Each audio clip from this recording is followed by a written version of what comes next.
as women. But yeah, I'm going to run as a woman. I'm also going to run as a mom, as a child, as someone who simultaneously cared for my mother at the end of her life and my daughter at the beginning of hers.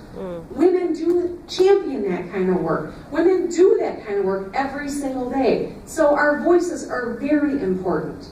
They say the 5 most stressful things that happen to you are the birth of a marriage, the birth of a child, the death of a loved one, starting a new job, and moving your home. All 5 of those things happened to be my first term in the legislature.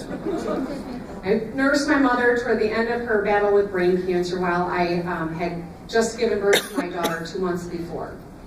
And I'll tell you, I simultaneously worried about writing my mom's will, making sure that her insurance company paid for her chemotherapy, making sure that I was able to continue nursing when I went back to work, and worrying about daycare. And I recognize as a legislator, I had a lot of flexibility most women don't have. As a legislator, I had resources that a lot of women don't have. But that experience is exactly why we need women at the table every day. And for all of us.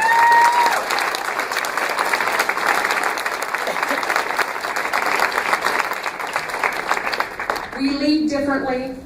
We don't get caught up in credit. We try to solve problems because no one's got time for posturing when you're a woman.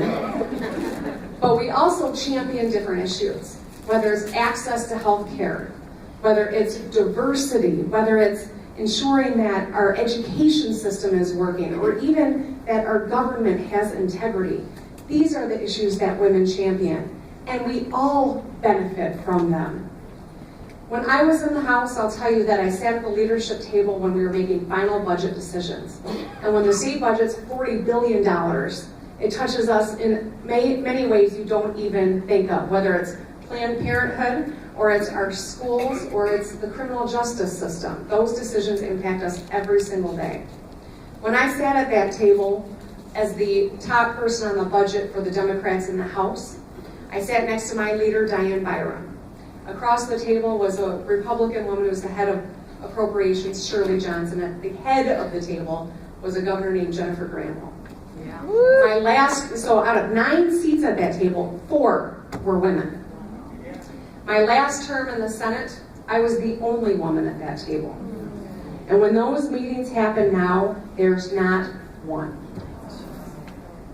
When I took my oath as the leader of the Democrats in the Senate, I looked around the chamber of 38 members and realized there were more men named John than women.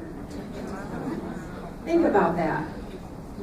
We wonder why we can't get pay equity done. We wonder why child care is one of the most expensive in the country in Michigan, because the people making decisions don't represent all of us.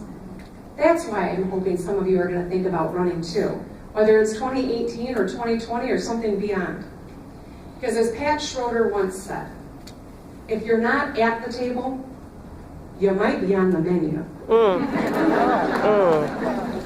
So right now, we've got an amazing amount of movement. I came from a UAW meeting this morning, a women's group of the UAW, and they had just gotten off the